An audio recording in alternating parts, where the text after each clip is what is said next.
Nuo pat paauglystės, o gal net ir vaikystės mane žavėjo idėja, kad žmogaus sąmonė yra gerokai platesnė negu tai, kas telpa mūsų smegenyse. Ir galbūt nujausdamas ieškojau tų atsakymų įvairioje literatūroje, įvairiose praktikose, kovos menuose, rytų medicinos įvairiose tradicijose. Na ir tikriausiai nesutapimas, kodėl aš atsidūriau osteopatijų, kur praleidžiu labai daug kontakto su žmonėmis, juos liečiu ir juos jaučiu. Tai mano darbas yra jausti. Ir,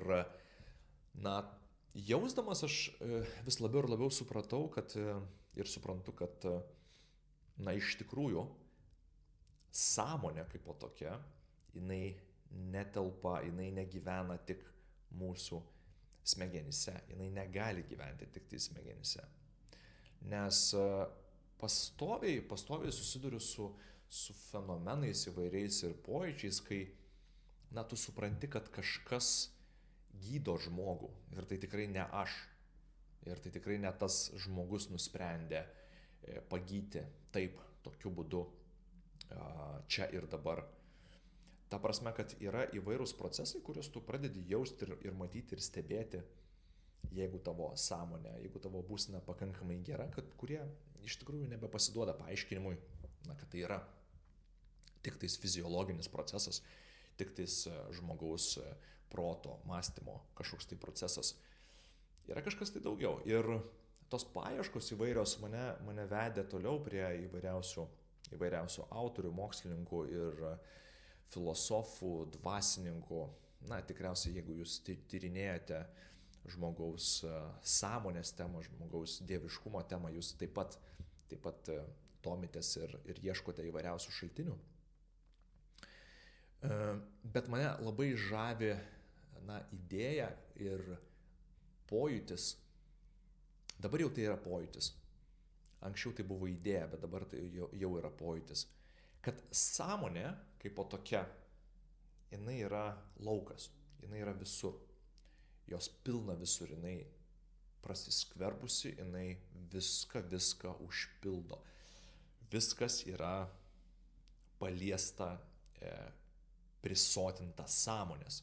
Ir žmogus yra ne išimtis, tik tais tiek, kad mes šitame kūne ir šita neurologija, kuri mums yra duota, mes per ją galime pajausti labai asmenišką ryšį su ta sąmonė, arba mes galime turėti labai asmeniškas patirtis.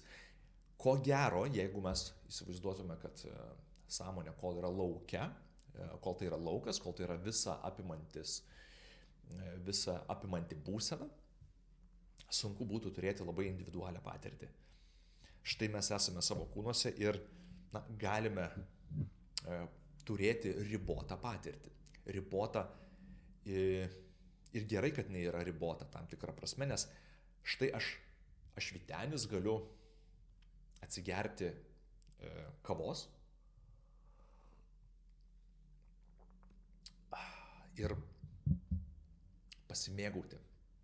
Aš geriu kavą. Tai yra mano patirtis.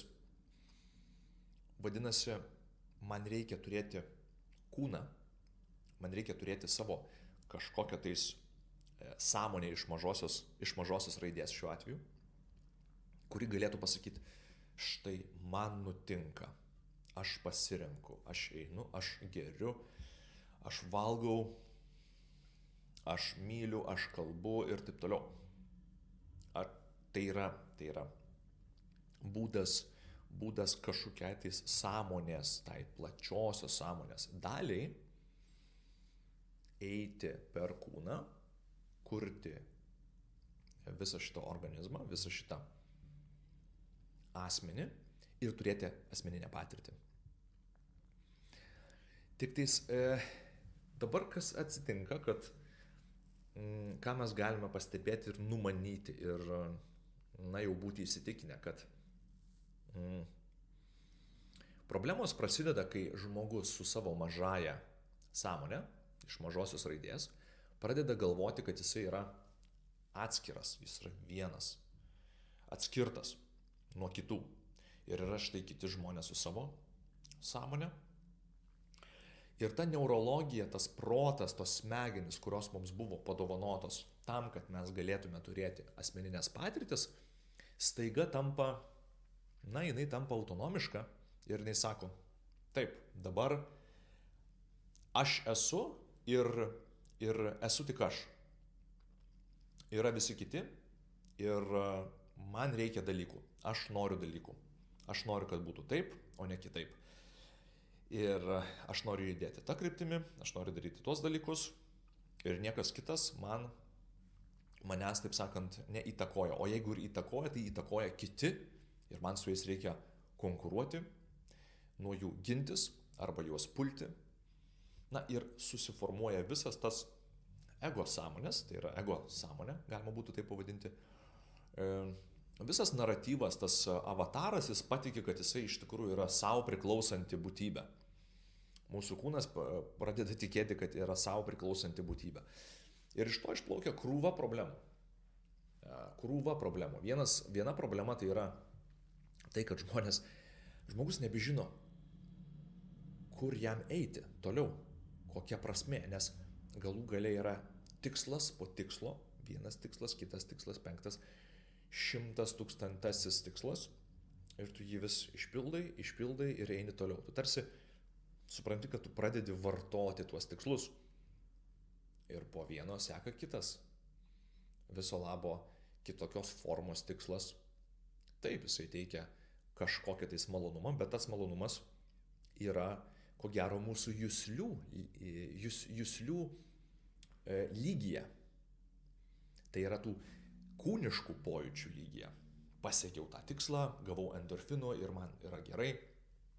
Ir išsiskyrė tam tikros medžiagos, neurologija mūsų apsidžiaugia ir taip toliau. Bet tai yra, vėlgi, tai yra laimė, bet ta laimė yra iš mažosios raidės, tai yra kūniška laimė. Ir problema atsitiko tokia, kad mes kaip žmonės, mes galvojam, kad ta kūniška laimė tai yra aukščiausia tos laimės išraiška ir jinai yra siektina ir tik tais taip mes galime būti laimingi, bet panašu, kad nėra taip, nes žmonės, kurie daug pasiekia visko, dažniausiai jie nėra patys laimingiausi.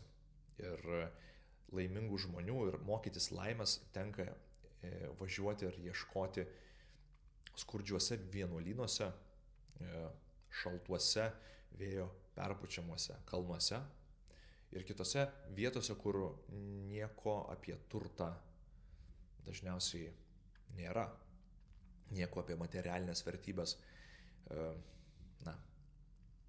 neskelbiama ir žmogus pradeda žiūrėti į save. Jis pradeda žiūrėti į save, jis nukreipia savo dėmesį, savo sąmonę į vidų ir pradeda jausti, kad kažkas čia kitaip. Yra kažkokios tai būsenos, kurios mane tarsi po truputėlį pradeda paliesti ir apdovanoti pojūčiais ir jausmais, kurie yra už mano juslių. Jie yra aukštesnės kokybės.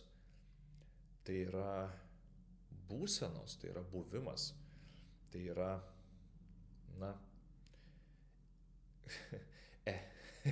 esėjimas.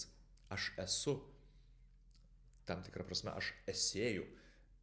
Jeigu yra toksai lietuviškas žodis, ko gero nėra. Bet vien jau buvimas tame žmogų pradeda padovanoti visai kitokį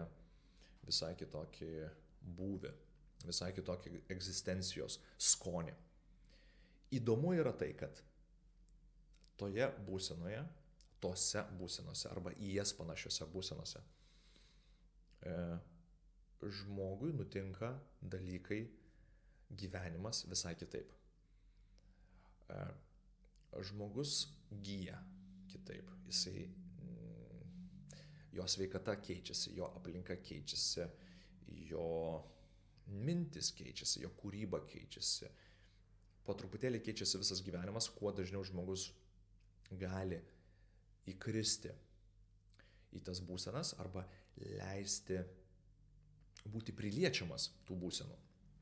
Iš kurios pusės pasižiūrėsi, nes panašu, kad tai nėra dalykas, į kurį tu tiesiog valingai žygiuoji, eini ir sakai, aš noriu tos būsenos ir tik tais taip. Čia prasideda įdomybės. Iš tikrųjų, kaip mums tenais būti, ką reikia daryti, o gal iš vis nereikia daryti nieko. Tai dėl to aš apie tai ir kalbu. Ir man tai įdomu ir kartais su pacientais reikia labai daug visko daryti, o kartais nereikia daryti nieko. Užtenka būti su jais, juos jausti ir jausti procesus ir įvairias terapinės jėgas, kurios pradeda keisti žmogų. Ir mano užduotis tampa kaip stebėtojo, kuris palaiko erdvę, palaiko tas sąlygas ir lydi žmogų per tą transformacinį procesą, per tą transformacinę kelionę, kuri gali labai trumpai viską, labai greitai, labai trumpai veikti ir labai greitai viską pakeisti, arba tai gali būti lėtas procesas per mėnesius, karts nuo karto tu susitinki su žmogumi, tu jį pradedi jausti ir tu žiūri, kad tas procesas vis dar vyksta, ar ne, ir tas iš lėto išvinioja žmogų ir pakeičia jo gyvenimo trajektoriją. Tai iš tikrųjų toks įdomus dalykas yra, kad nugyveni gyvenimą, pradžioj gyvendamas gyvenimą tu nesupranti, kaip iš tikrųjų tu jį nori gyventi. Ta prasme, kad tu bandai planuoti kažką, bet tu nežinai, kur tu judi. Galbūt tu numanai, galbūt tu turi norus, bet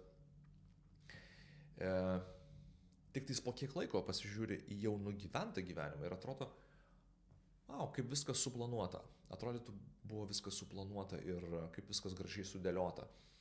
Ir tu pradedi matyti ir jausti, kad vis tik gyvenime tau visko yra suteikta. Tau labai daug duota yra. Net jeigu tu ir gyveni skurde, tau vis tiek yra duota daug dalykų. Vadinasi, sąmonė ateidama į šitą gyvenimą, jinai ir gauna dalykus, kurie yra reikalingi kurti tas patirtis ir skanauti, ragauti tą gyvenimą. Bet žmogus patikėjęs, kad jisai yra tas avataras,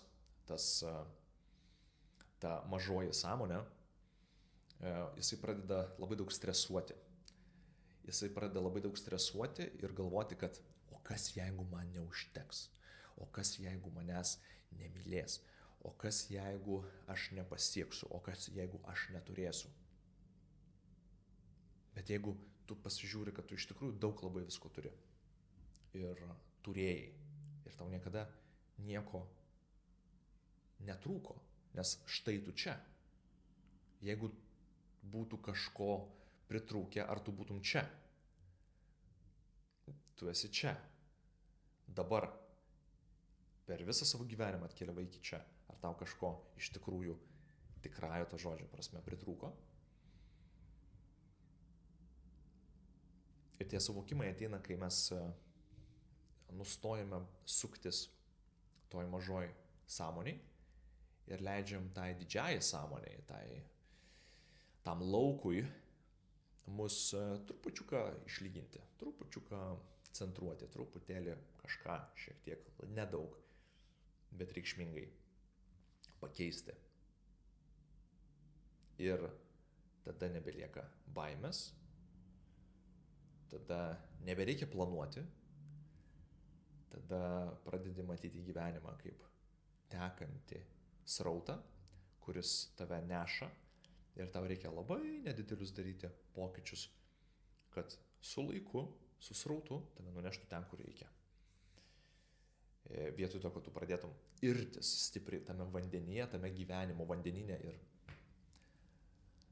vis tiek blaškysies tam gyvenimo vandenyne, nes pats nusprendai, kad tu kuri sroves, o ne sroves tave kuria. Ir tuo pačiu metu gyvendamas vienokį ir kitokį gyvenimą, tu įneši kažką į vandenyną, kuriame mes visi esame. Ir pakankamai žmonių, pakankamai daug žmonių įnešę kažką į vandenyną gali pakeisti jo srovę vieną ar kitą kryptimi. Tai man kyla klausimas, ką aš noriu atnešti į tą vandenyną. Ir vienas iš mano norų, siekių ar tiesiog būdų yra šiandieninis pokalbis su jumis.